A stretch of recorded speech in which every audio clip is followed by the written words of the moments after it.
Exacting Balance, a presentation in 4 parts. Part 1, Suspension, a story of flight. Credible dreamcasters report that flying dreams, like falling dreams, are rare yet universal. The dream flyer often uses some sort of apparatus to fuel their flight. A bicycle, a wisp, a fan. Techniques vary, though the most common is intense concentration. Before the nature of air was scientifically understood, people divided it into 3 strata. The bottom, occupied by earthbounds, the middle, tumultuous with clouds and weather, and the top, serene, a means to eschew the usual, those rules subjecting the body, if only one could achieve such height. And people tried. Donning wings, they skipped down inclines, plunged off buildings, flapped to exhaustion. Apparatuses failed, legs and necks snapped. Punishment, spectators thought. Dreaming of flight is also about the relationship between the dreamer and other dream characters, as the flyer often has witnesses. Many flyers reminisce about a doubling. They are both performer and observer. Grounded among a crowd of viewers, they watch their untied body perform, skimming the horizon, and from above, an audience gathers. Inquisitive, complicit, interruptive.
Suspension, a pursuit that combines the fantastic aspiration to occupy an impossible plane and a kind of refusal of or triumph over expected ways of moving and being. Custom appendages extend the limits of the body, and when combined with pre-existing structures, enable flight. This type of system, especially when opened to any sort of audience intervention, speaks to the desire for a kind of homeostasis that is inevitably affected, interrupted, or undermined. Invitation to a descent confuses the distinction between performer and audience. Its parameters give participants a degree of agency in determining the outcome of the work. Watching and being watched, they collectively choreograph both the path and speed of the descent. Audiences tend to establish implicit rules when asked to complete a task. 1, consider, weighing my body, weighing consequence. 2, cut 1 thread, only 1. 3, pass off the scissors. This performer-participant dynamic seeks to give physical shape to connections between action and reaction, one individual and a group of individuals united by a common goal. The action of one person does not necessarily have a momentous impact, but they accumulate, eventually leading to a larger consequence. One participant, wanting a perceptible change to result from her snip, chose a very taut thread. She cut close to my garment, producing an alarming pop, and the length of the thread ricocheted up to the ceiling. My body jerked. A situation in which a body occupies a precarious position, while the audience is at liberty to participate in ways that relieve or exacerbate the perilousness of its placement, has the potential to become a platform for exploitation, or at least mischief. However, presentations of invitation to a dissent have continued to provoke benign interactions. What ultimately emerges is a portrait of behavior, of deliberation and weighing, of watchfulness and the awareness of being watched, of interruption, the threat of bodily harm or perhaps exposure, and ultimately of tenderness.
And they went further and further from her, being attached to her by a thin thread, which would stretch and stretch, get thinner and thinner as they walked across the city, as if one's friends were attached to one's body by a thin thread, which, as she dozed there, became hazy with the sound of bells striking the hour, as a single spider's thread is blotted with raindrops and burdened sacks down. Part 2, Attachment. Bodies on a sidewalk. The most miraculous marvel of all time is that we're able to unconcernedly walk, sit, and lie upon the surface of the earth without flying off into space. It is not at all natural.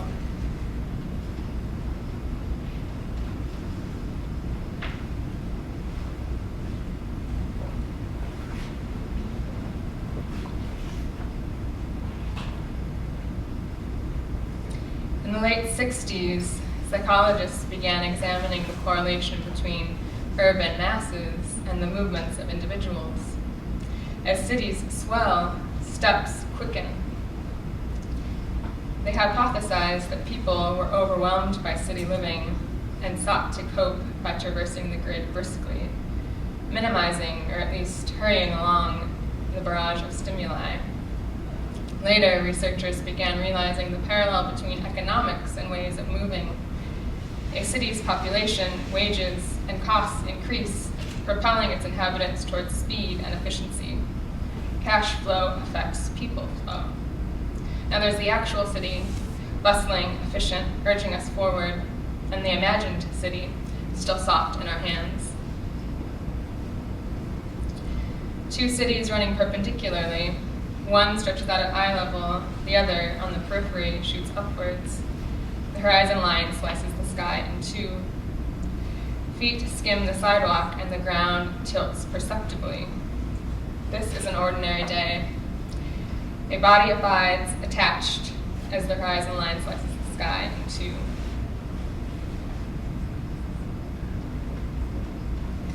The civic organization of space controls dwellers' movements.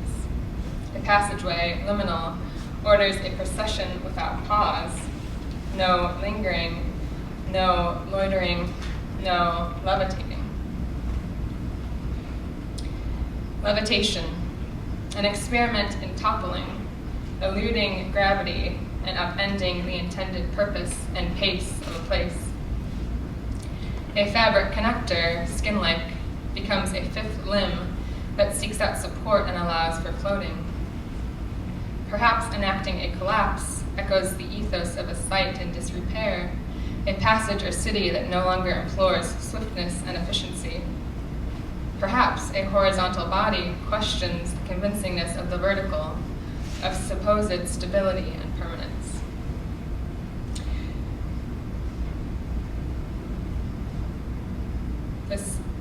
This same slow choreography, transplanted in a more active site, surrounded by an accidental audience, becomes a quiet rebellion, imposing inefficiency and pause among the rush. The independent impulse to figuratively carry one's own weight informs the process and personal significance of constructing a successful weight-bearing appendage. But this suspended scenario has limits. The duration of levitation is contingent on one's physical strength. The position is a temporary rapture, impossible to maintain. One desires a kind of evenness amid the flux, rest, and somewhere within the prevailing noise, momentary clarity, however fleeting.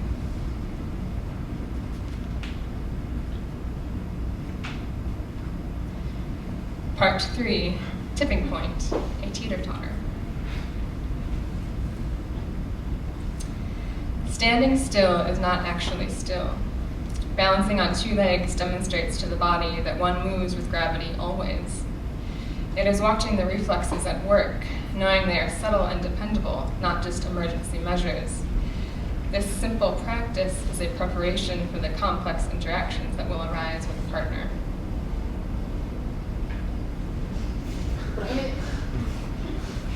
The body, perpetually shifting, inhabits various positions of balance. Adopting an irregular posture, a body's stability might rely upon a solid, unexcitable architectural character, or another person, reactive, wavering, prone to caprice and fatigue, and on a connecting apparatus that facilitates a gesture of dependence, a position of equilibrium punctuated by the tension of failure. The balance of one is not possible without the balance of the other. Two players connect, forming one body and 9 limbs, subtly negotiating weight, breath, and momentary stases. This body moves in and out of poise and imbalance, collaboration and competition, connection and breakage.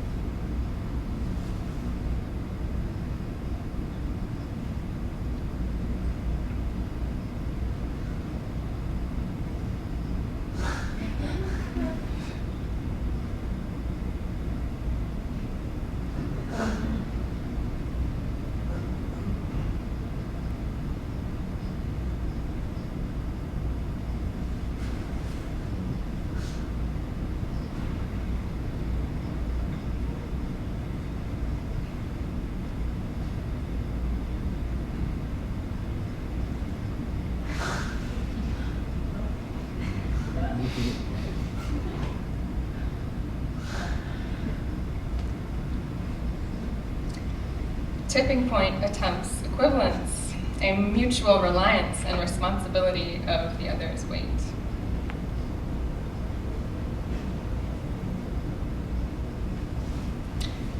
Part 4, equivalence, the weight of my right leg.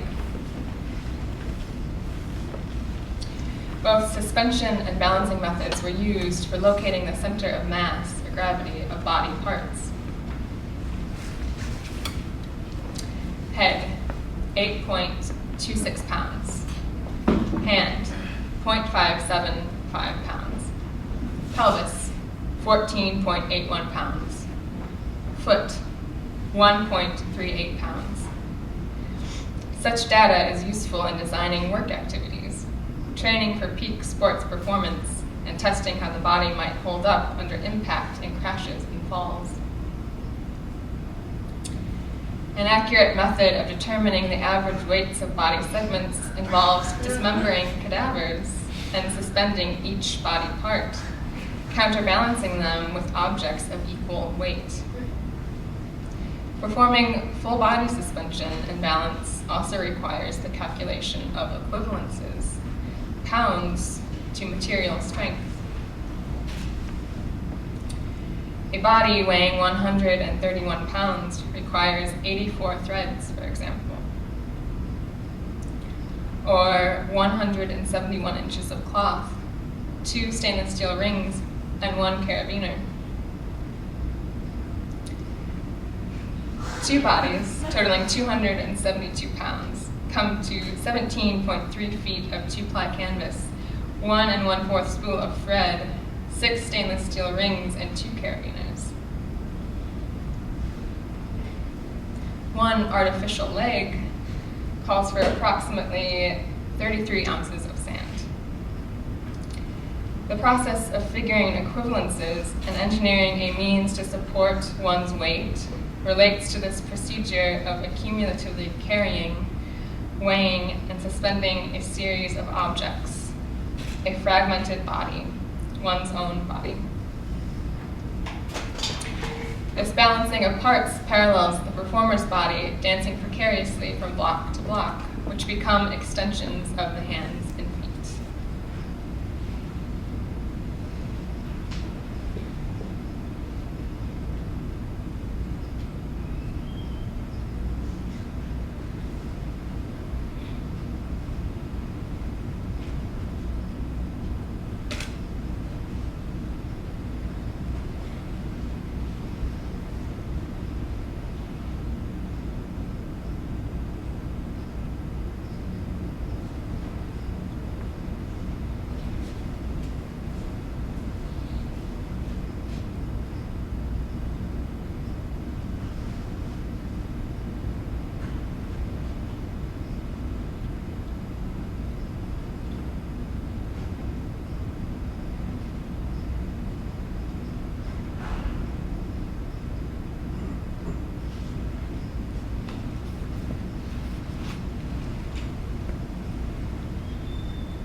If the works shown earlier have been about tricking gravity in some way, equivalences subjects a performer and her task to gravity, an unpredictable element that dictates pace and the capacity for precision.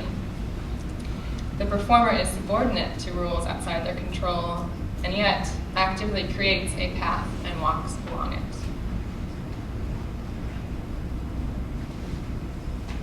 Postscript with music. The final trick of separation, once your psyche grew independent enough, was to start your body walking into some direction, and suddenly take your psyche in another direction. You couldn't do it standing still for some reason. You had to walk.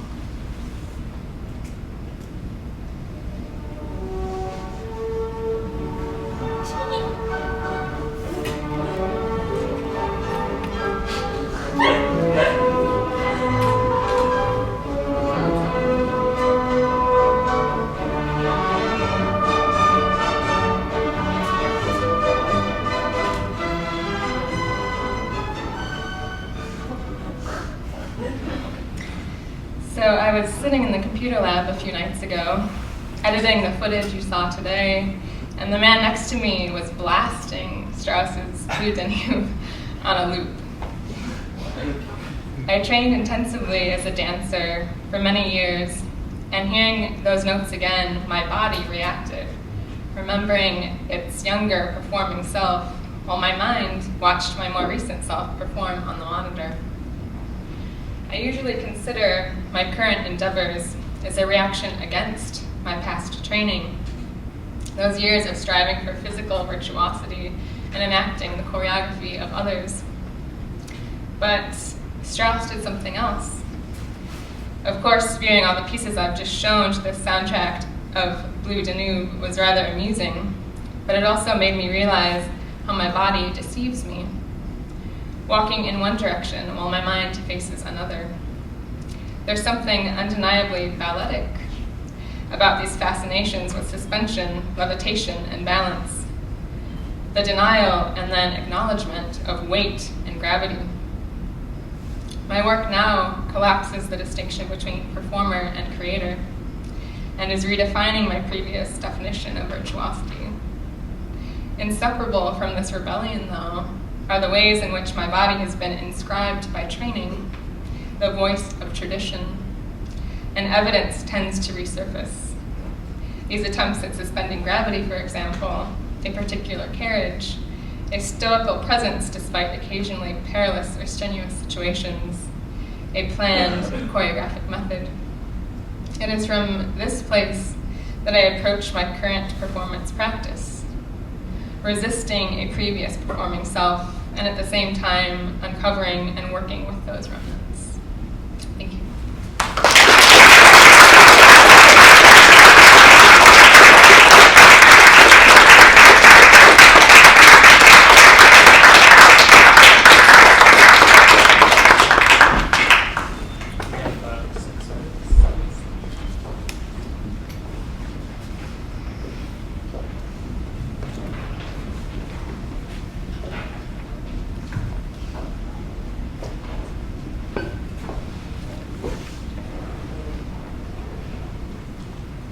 I'm just curious, that was Daily Plaza out there where you were suspended? What was the, what were the, I'm just curious, what were the consequences of doing that? Surprisingly, there were none. I was expecting to get shut down pretty quickly, and I think it was on a weekend, so the security guard was very nice and actually came out and talked to us and asked what we were doing, and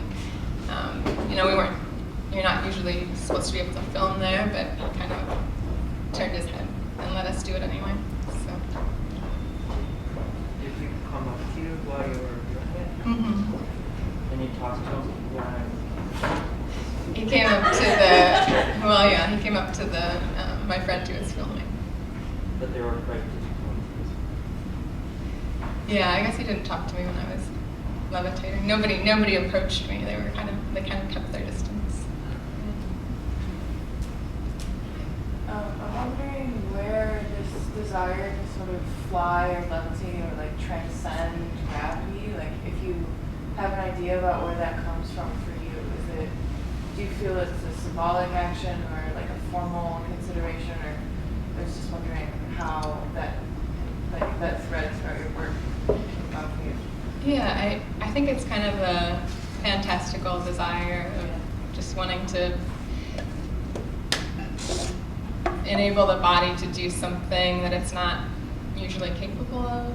And then I'm interested in like metaphoric readings of the suspended body, I guess. And like I was talking about this kind of, I think it talks about a kind of a desire for a personal like stasis and the impossibility of that at the same time, and how that's affected by other people and environments.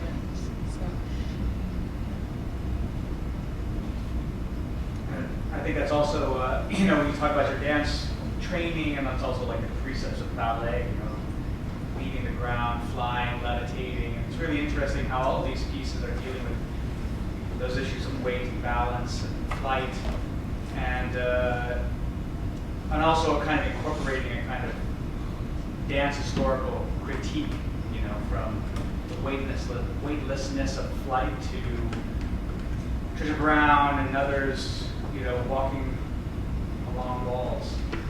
I'm interested also in, maybe you can talk a little bit about the kind of complicit audience that of the first piece, the differences between that, how they enacted a slow motion action and tenderly released you from your flying to the ground.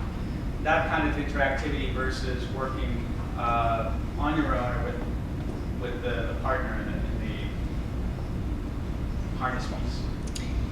Yeah, the first piece that I showed was kind of my first experiment in doing anything participatory, and I think it's been one of my favorite experiences here. It's just a fascinating thing to me how people responded and were participated or refused to participate, and then how it ultimately ended up being a very tender experience.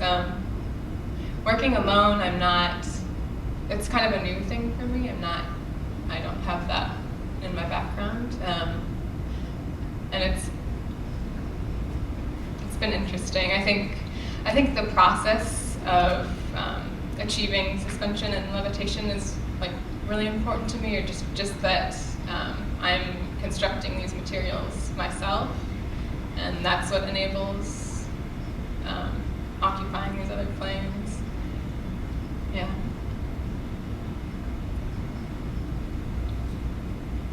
Was the tenderness something that you were happy? I mean, you speak about it as if you were happy, but were you also hoping for a more chaotic outcome?